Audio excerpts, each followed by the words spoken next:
بسم اللہ الرحمن الرحیم۔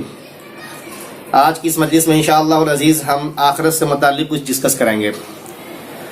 آخرت کے حوالے سے ہم اتنا جان لیں کہ ہم سب مسلمان ہیں اور ہمارا یہ عقیدہ ہے کہ جو بھی اس دھرتی پہ آیا ہے انسان اسے مرنے کے بعد اللہ کے حضور پیش ہونا ہے، اللہ کی بارگاہ میں اسے جانا ہے، اور اللہ کی بارگاہ میں جانے کے بعد اسے اپنے اعمال کا حساب دینا ہے، اور پھر ان کے اپنے عمل کے مطابق جنت یا جہنم یعنی سزا یا جزا سے ہمکنار بھی ہونا ہے۔ اسی چیز کو ماننا، اس زندگی کو ماننا، یہ اخروی زندگی کہلاتی ہے، اور بحیثیت مومن اور بحیثیت مسلمان اس پہ ایمان رکھنا ایمان بالآخرت کہلاتا ہے۔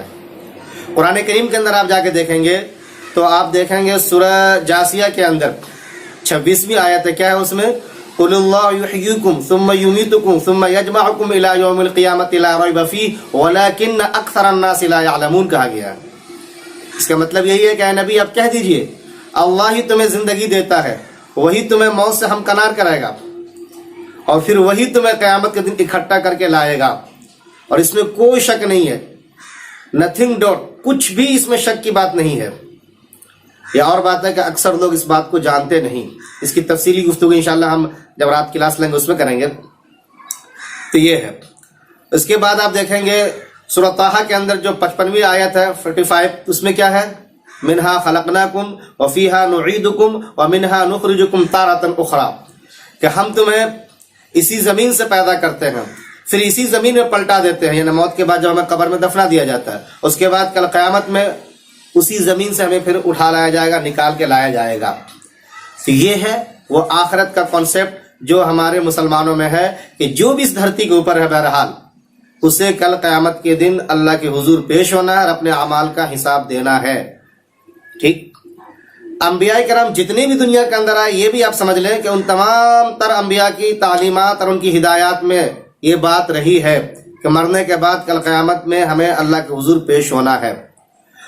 کہ اصل میں فلسفہ اس کا یہ ہے کہ یہ ہماری جو زندگی ہے ابھی دنیاوی زندگی، یہ زندگی دراصل ایک مرحلہ ہے اور ایک کہہ لیجئے کہ امتحانی گزرگاہ ہے۔ یہ ہم سب کو یہاں پہ رکھا گیا ہے، زندگی دی گئی ہے وہ اس لیے کہ ہم کتنا کچھ اس زندگی کا فائدہ اٹھاتے ہیں، کتنا اللہ کے حکامات کو مانتے ہیں، کتنا نبی کی بتائے ہوئے تعلیمات کو اپناتے ہیں، اس کا ہمیں ہر پل خیال رکھنا ہے، تاکہ کل جانے کے بعد اس زندگی سے، اس دنیا سے ہم وہاں پہ اچھے اعمال اگر کیے ہیں تو اس کے نتیجے میں ابدی جنت پا سکیں، اور اگر ہم نے برے اعمال کیے ہیں تو اس زندگی کے خوف سے جو جہنم آنے والا ہے اس سے ہم توبہ کر سکیں، یا نہیں اگر ایسے ہی چلے گئے، ہم نے خدا کو نہیں مانا، ہم نے ان کے رسول کو نہیں مانا، ایسے انکاری زندگی ہماری بنی رہی تو پھر ابدی جہنم ملنے والی ہے۔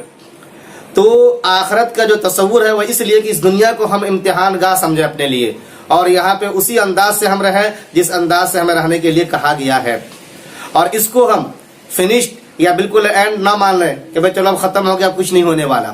علامہ اقبال جیسے فلسفی نے بڑی اچھی بات کہی ہے اس کے اوپر، موت کو لے کر کے انہوں نے کیا کہا؟ انہوں نے موت کو سمجھا ہے غافل اختتام زندگی، ہے یہ شام زندگی صبح دوام زندگی۔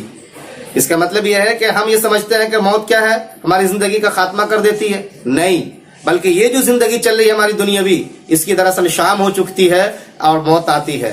اس کے بعد لائف جس میں کوئی اینڈ نہیں ہے، کوئی اختتام نہیں ہے، وہ صبح ہمیشہ ہمیش والی آتی ہے ہمارے سامنے میں۔ تو یہ ہے کہ ہے یہ شام زندگی صبح دوام زندگی، تو ہم اس کو ایک گزرگاہ سمجھے، ہم اللہ تعالیٰ نے کیا کچھ ہمیں کرنے کے لیے کہا ہے اس کو اپنی زندگی کے اندر لائیں ہم، اور ہر پل ہر لمحہ ہمارے ذہن میں یہ بات رہے کہ ہماری ایک چیز کو ریکارڈ کیا جا رہا ہے، اسی کے مطابق ہمیں ریوارڈ کہہ لیجئے یا پنشمنٹ کہہ لیجئے وہ ہمیں ملنے والا ہے۔ تو اس کے اوپر ایمان رکھنا یہ ایمان بالآخرت کہلاتا ہے، اور اس زندگی کو اخروی زندگی کہتے ہیں۔ یہ آپ آخرت سے متعلق سمجھ گئے، تفصیلی گفتگو انشاءاللہ العزیز ہم پھر کریں گے۔ جزاک اللہ۔